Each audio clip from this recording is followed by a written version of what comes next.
అందరికీ నమస్కారం. నిన్నే వరిస్తా సీజన్ 2 పార్ట్ 46. చిత్ర హితేష్ రావడం చూడగానే భయపడి ఆర్య చేతిలో ఉన్న తన చేతిని వెనక్కి లాక్కుంటుంది. చిత్ర అలా చేసేసరికి తన వైపు చూసిన ఆర్య తన కళ్ళల్లో భయం చూసి తను చూస్తున్న వైపు చూసేసరికి హితేష్ కనిపిస్తాడు.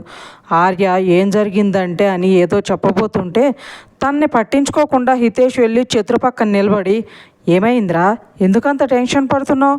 ఈ టైంలో నువ్వు అనవసరంగా కంగారు పడకూడదు అని తన చుట్టూ చెయ్యేసి దగ్గర తీసుకుంటూ అనడంతో ఆర్య మనసులో నా మీద కోపం చిత్ర మీద చూపించకుండా తనతో ప్రేమగా మాట్లాడుతున్నాడు, అదే చాలు అనుకుని అక్కడి నుండి వెళ్ళిపోతాడు.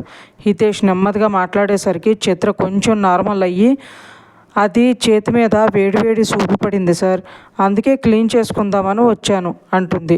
హితేష్ వెంటనే తన చెయ్యిని తీసుకుని చేతి మీద కనిపించిన బొబ్బలు చూసి, ఎలా అయ్యింది ఇది? ఇంకొంచెం తిను అంటే ఇంకేం వద్దు, ఫుల్గా ఉందని చెప్పావు కదా, మరి ఈ సూప్ ఏంటి అని అడుగుతుంటే మేనేజరు, సారీ సార్, మిస్టేక్ మాదే, మేడంకి ఇలా అవడానికి కారణం మా వెయిటర్ అని చెప్పడంతో హితేష్ అతని వైపు కోపంగా చూసి, హౌ డేర్ యూ టీస్ ఇలా నిన్న కస్టమర్స్ని ట్రీట్ చేసేది, ముందు అతన్ని పిలవండి అని అరుస్తుంటే చిత్ర, సార్ గొడవ వద్దు ప్లీజ్, డాక్టర్ సార్ ఆల్రెడీ అతన్ని కొట్టాడు, మళ్ళీ మీరు కూడా అతని మీద కోపం చూపిస్తే ఎలా, వదిలేయండి సార్, మనం ఇంటికి వెళ్దాం అని రిక్వెస్ట్ చేస్తుంది.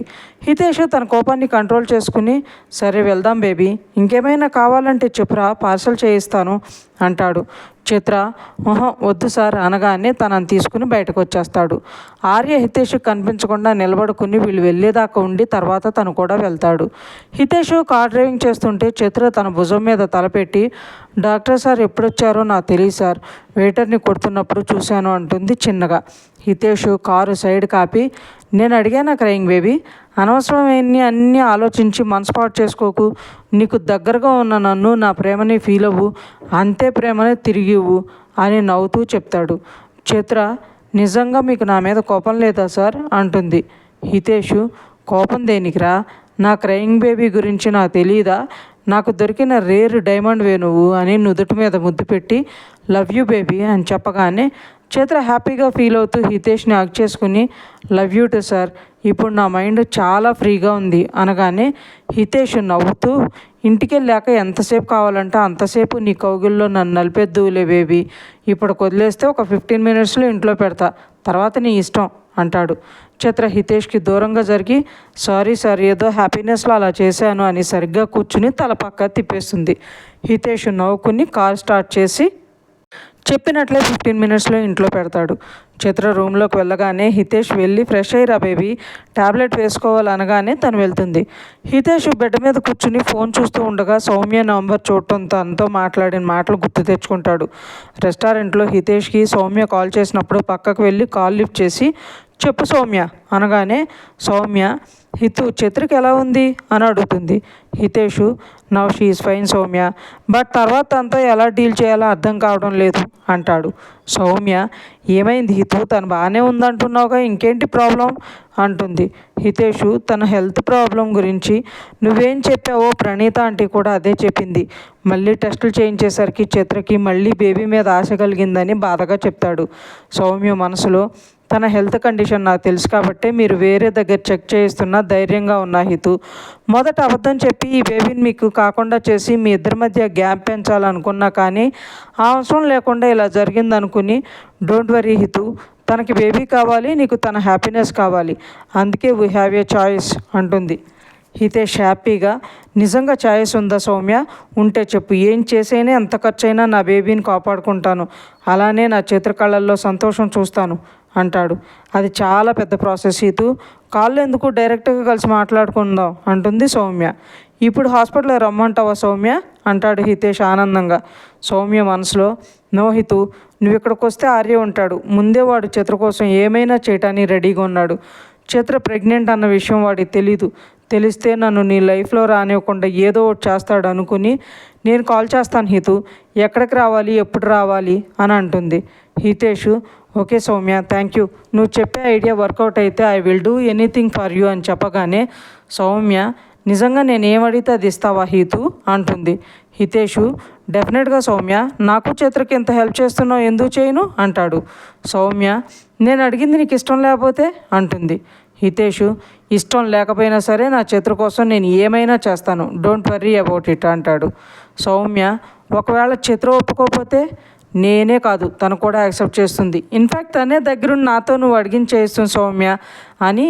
అవును, ఇంతగా అడుగుతున్నావు, ఏం కావాలేంటి అంటాడు హితేషు.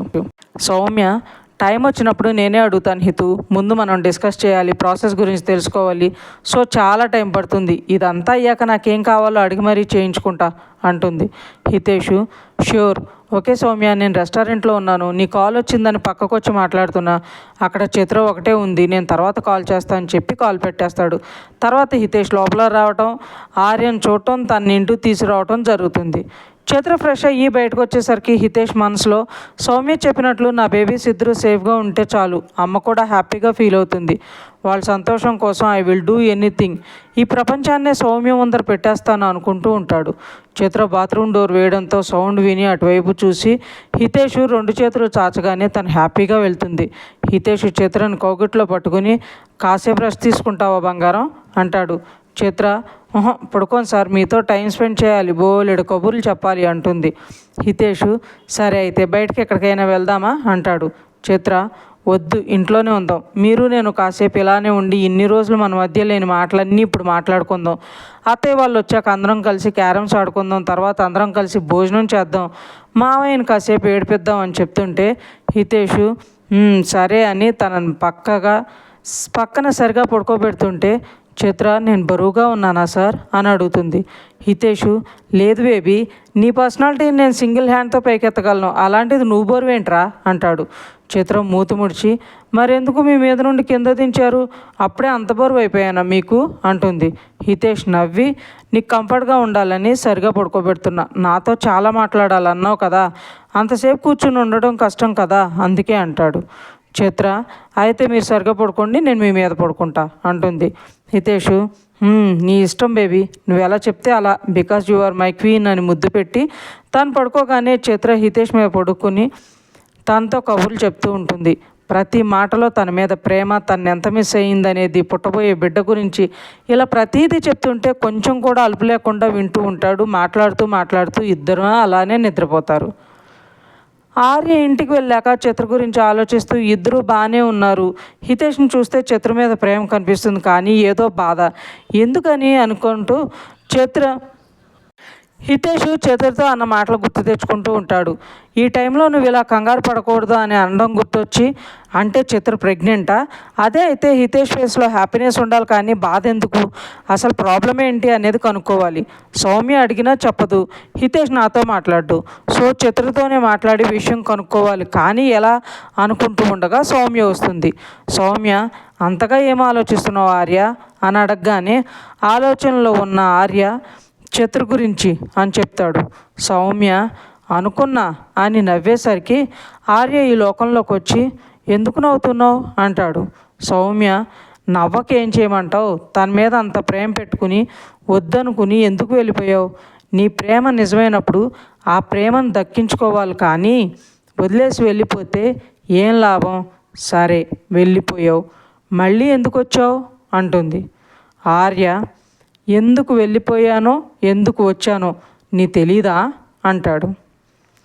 ఇంకా ఉంది ఫ్రెండ్స్, మీకు ఈ స్టోరీ నచ్చినట్లయితే లైక్ చేయండి, సబ్స్క్రైబ్ చేయండి. ఎంతలా ఆదరిస్తున్నందుకు థ్యాంక్ యూ సో మచ్.